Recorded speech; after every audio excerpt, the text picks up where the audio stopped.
have pre-flighted birds flying over your heads. How's everybody doing today? That's what I like to hear. My name is Aurora. I'll be your host today. I have two really wonderful trainers assisting me with the show. Their names are Carmen and Mike. Welcome to Stone Zoo and the Masters of Flight Bird Show. Of course, most of us already know how colorful our world's birds are. So let's take a look at our red and green macaw trio for an example. Our brains are able to perceive and process Rio's gorgeous red, green, and blue colors because of what's going on in our eyes. Human eyes pick up visible color and some detail quite well. But if you were all birds like falcons, you would see colors on Rio we humans just can't see. Also notice if there was a quarter-inch long feather on Rio's head that was out of place. And for Molten, you would see when she was missing one of the feathers on her wings. There is another thing. If you guys were all falcons, Rio would have seen you from at least a mile away and never flown into the theater in the first place. Because of their very active and much faster than mammals' lifestyle, bird eyesight is the keenest of all in the animal kingdom. Some birds can see multiple objects at once. Some birds can see as well behind them as above. Some birds can see as well underwater as above. And some birds can see very well on even the darkest of nights. So join us today at Bird Eyesight. Now, in case you guys haven't noticed, our birds will be flying right over your heads. So it is very important that we go over continue. I do need everybody to remain seated for the duration of our show. And please don't reach up and touch the birds as they fly by.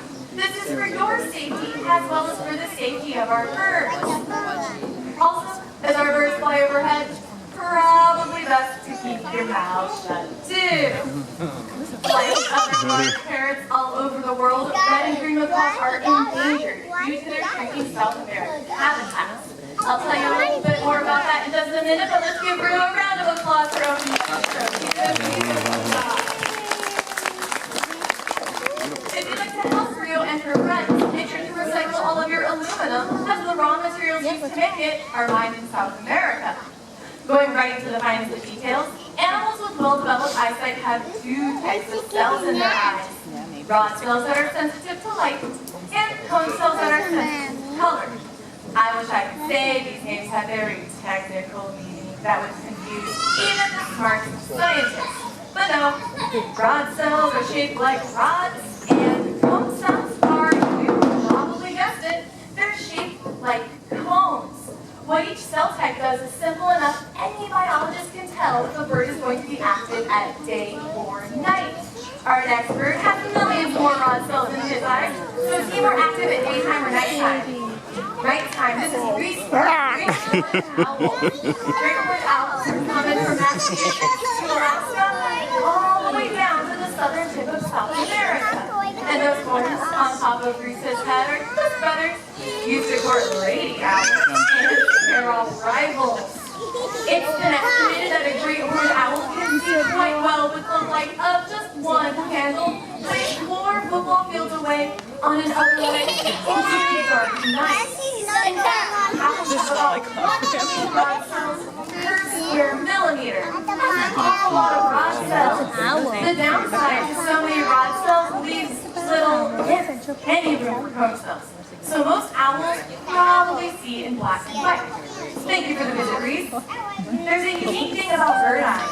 They have something we mammals don't have in our eyes. This thing is called pectin. Under the microscope, the pectin looks like a small feather growing off the back wall of the eye. And research shows that the pectin is used to move blood to and from the eye. Snakes, lizards, and other reptiles have a pectin too. Snakes and lizards that might be caught and eaten by a red-legged Seriema. And this is locust. Red-legged Seriemas are native to the Central Plains of South America, and they prefer to walk and run, even though they can fly just fine. And, you got one? Whoops. This is a little awkward, guys. I just realized I've got a really important prop for Locust backstage. Does anybody happen to have a rubber snake in the audience? You do! Ladies and gentlemen, what are the odds of that? Go ahead and throw the snake right on out to the what Locust does with it. She Right, certainly notices it. She trots right on up. A little cautiously, she's just luring this snake into a false sense of security. She's going to go right up to it, and she's going to slam it on the ground. Seriemas beat their prey on the ground to kill it and to break up their bones. In fact, Seriemas are known to swallow snakes whole up to 3 feet long. And snakes have hundreds and hundreds of bones in their bodies. So that is an awful lot of work for a locust bear to do, but you know, I mean, everybody's seated while this bird is on stage. Thanks so much, guys. I don't think Locust realizes this rubber snake actually doesn't have any bones in his body. That's okay. I will tell her if you guys know. Notice when Locust picks up this snake, she's smart enough to know which end of the snake is the dangerous end. Locust is picking that snake up by its tail because she wants to avoid any venomous fangs. That's right. Seriemas can even eat venomous snakes. Also, South American farmers are known to raise Seriemas with their chickens to help protect their flocks from snakes and lizards. And Seriemas are one of the very few birds on our planet that have eyelashes to help keep the dust out of their eyes. A smashing demonstration from Locust.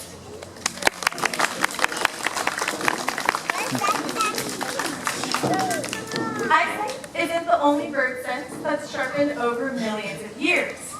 There's an owl that has a sense of hearing so sharp, it's the only bird in the world that can capture their prey in complete and total darkness. This owl lives on every single continent except for Antarctica.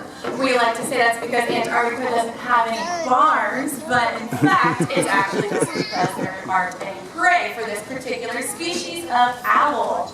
So, in fact, it is a barn owl who's going to be entering from the front of our theater. His name is Riley.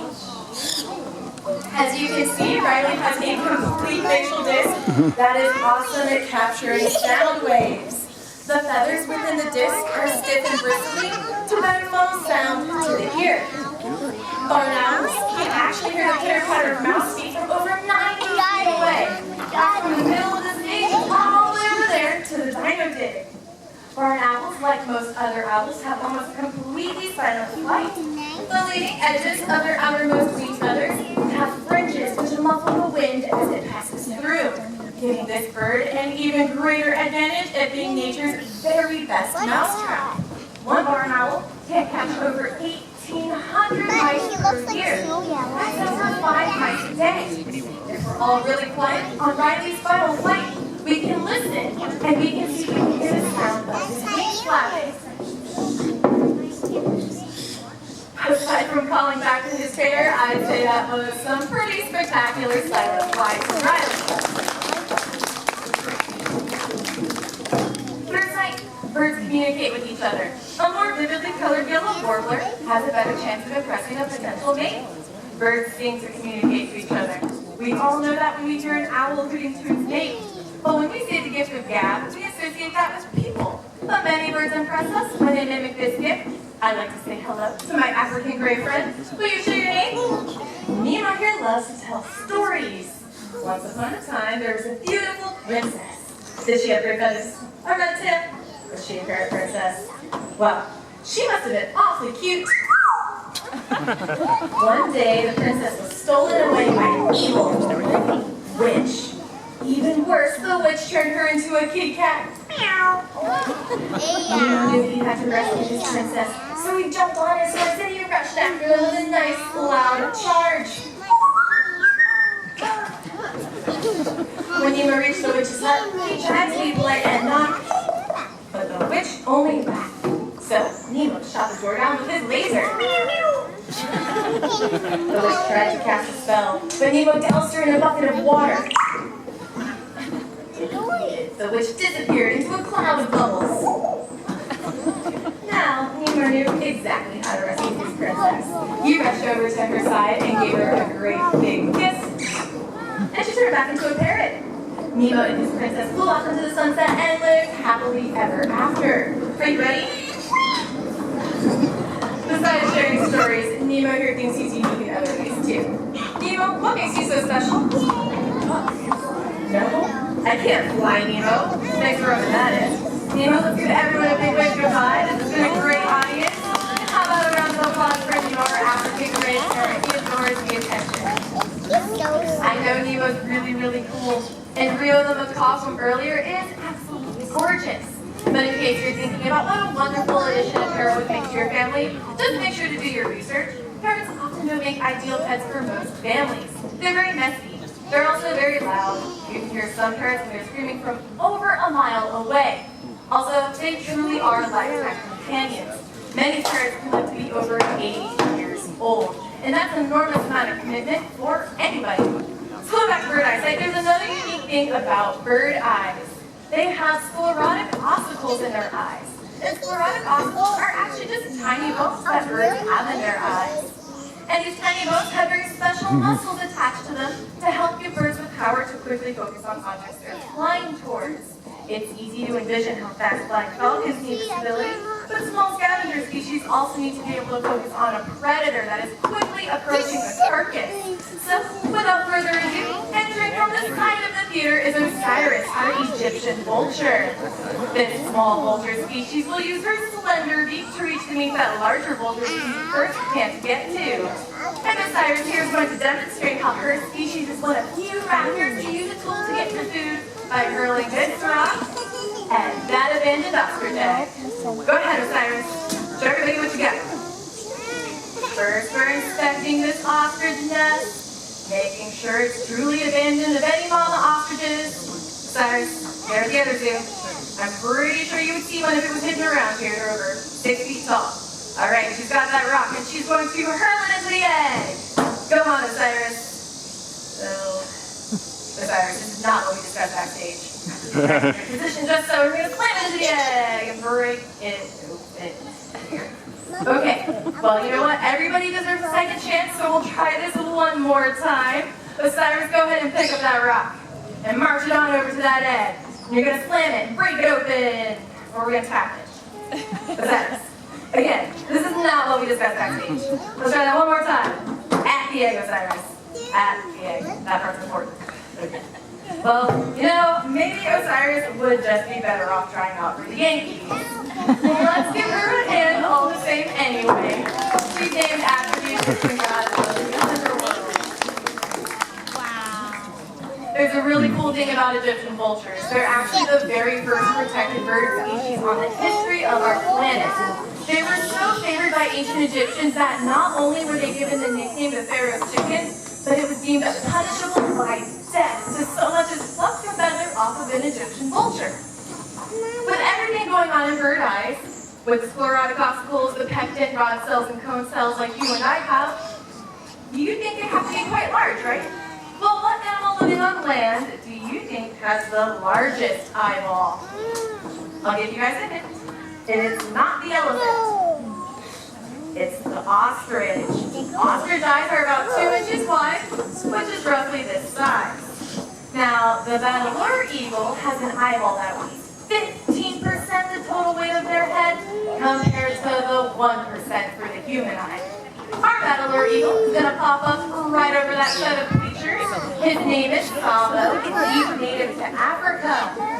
Sabo has very strong feet, as all birds do. He's got very short toes to better grasp the venomous snakes that he may feed on. Bateleur eagles will also eat carrion, a little bit like vultures would.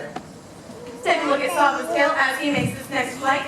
You'll notice it's pretty short. It's only about 3 inches long. He's got a very large wingspan relative to his body size. In French, Bateleur means acrobat.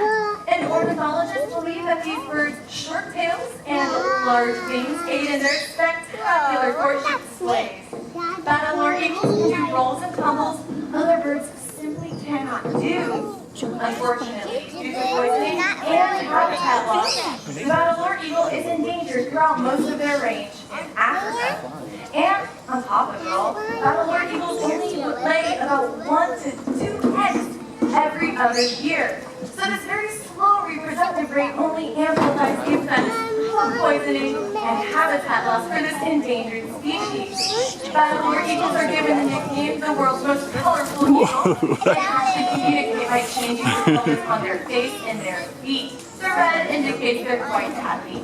Merci beaucoup from me to you, Sano.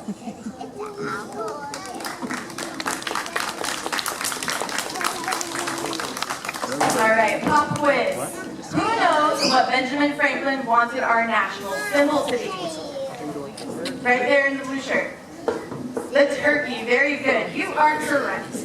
Well, I, for one, am glad that he lost that vote. It would make Thanksgiving quite awkward. Our actual national symbol is going to be entering through the entrance of our theater right behind you guys. Ladies and gentlemen, let's hear it for the bald eagle. This is Norbert, and not too long ago, the bald eagle was endangered due to pesticides and habitat loss. Over lots of hard work from conservation organizations and the United States Fish and Wildlife Service, the bald eagle was removed from the federal endangered species list in 2007. Bald eagles, like other fish-eating birds of prey, have very rough pads on the undersides of their feet to better grasp a slippery and wiggling fish. Bald eagles are monogamous, which means that they mate for life, and they return to the same nest site year after year, adding sticks to it every year. In fact, bald eagles build the largest nest of any raptor known to man. The largest bald eagle nest on record was 9.5 feet wide. It was 20 feet tall. And guys, get this. It weighed 3 whole tons before it actually broke the tree that it was built in. That's enormous. That is like putting an SUV in a tree. I hope we've been able to teach you a little about bird vision today and how important it is to their survival. There is another type of vision that's important to the survival of our world's wildlife, and that's called forward vision. It can take a lot of hard work, and you may just have to get involved with your local and national governments. But if we all work together to envision a future with clean soil, air, and water, and growing instead of shrinking wild spaces, we will make it happen. If you would like to see how small change can make a big difference, I have one more bird to introduce to you. Her name is Einstein. She's an African pine-throat right over here on my right. Without her trainer, apparently. She will gladly take your paper money. Just hold it nice and taut between your hands as my trainer is demonstrating. She'll take it right out of your hand and put it in that imagination box all by herself. She takes 1s, 5s, 10s, and she says she really likes to take 20s. Sit down, Please exit through these green doors on my right. We hope you enjoy your visit at Stone Zoo and have a safe trip home. The money. Bye for now. So if you take it, hold the money up in the sheet. Ready to go. Oh, you gotta go give it to her. Or you give it to her. Okay. I thought there were going to be questions first. Are we all... Hey, Salami.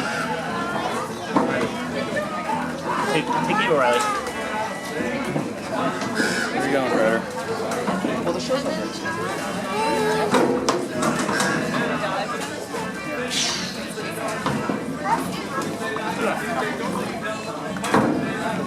Okay, I think I'm going to go up closer.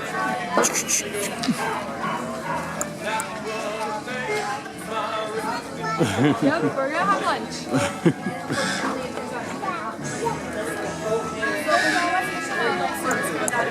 They knew it was a pretty dangerous situation for all parties.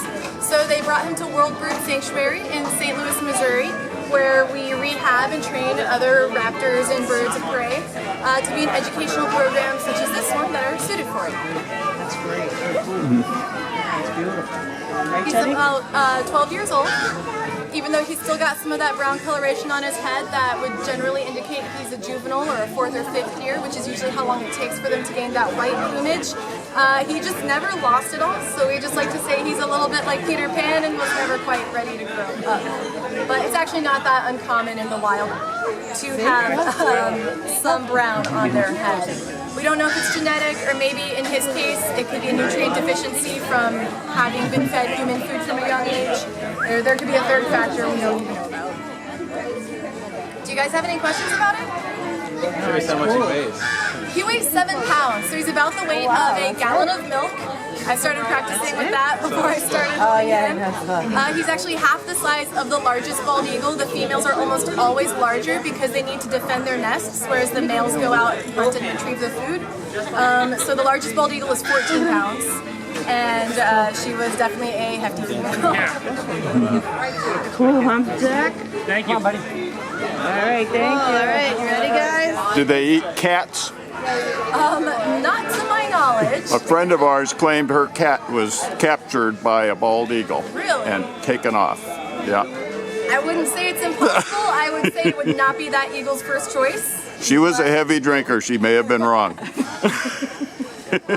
Booted eagles are more likely to go for land animals such as cats, but bald eagles are not unknown to hunt small mammals. But generally they're sea eagles and they like to eat fish. If you guys want to take a picture with him, you can stand right over here on the right hand side. Do you want to take a picture? No. He's not going to get near you. Get him on her. He's nice and secure. Okay. You like to look at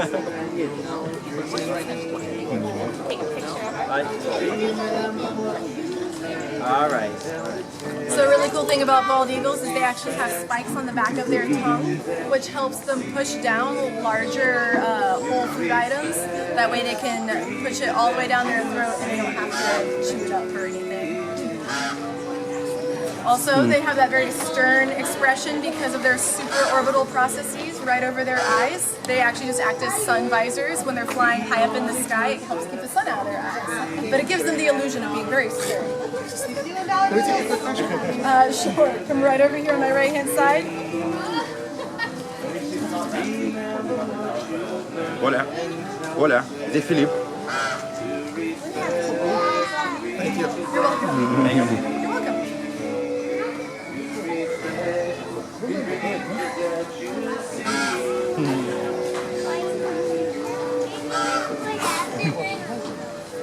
Did you guys have any questions about Norbert?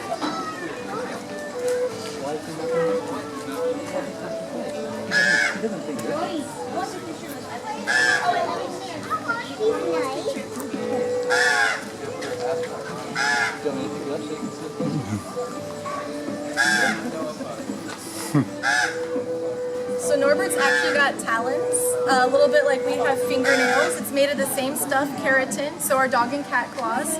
But on mammals we call them claws, and on birds of prey we call them talons.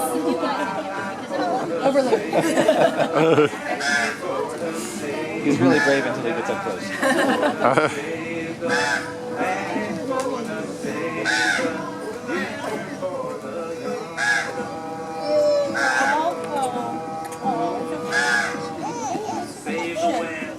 If you guys want to stand right here next to this stick, you're more than welcome to stand next to this stick in Norbert.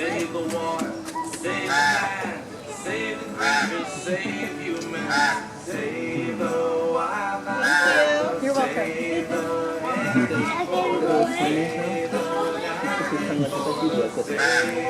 Yeah, Norbert actually, he can't sweat the way we can. He's a little bit like a dog in that sense. He doesn't have sweat glands.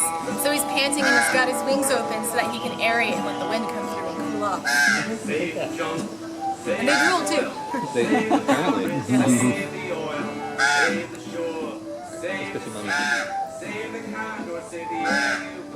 You're welcome. Did you guys want to take a picture? I'd like to have Bob take a picture of me with you and the eagle. Sure. And if you want, we could probably ask you. Why don't you get over there next to Ro and I'll get you on film first. Okay. You could pet the eagle. How's that? That might not be a good idea.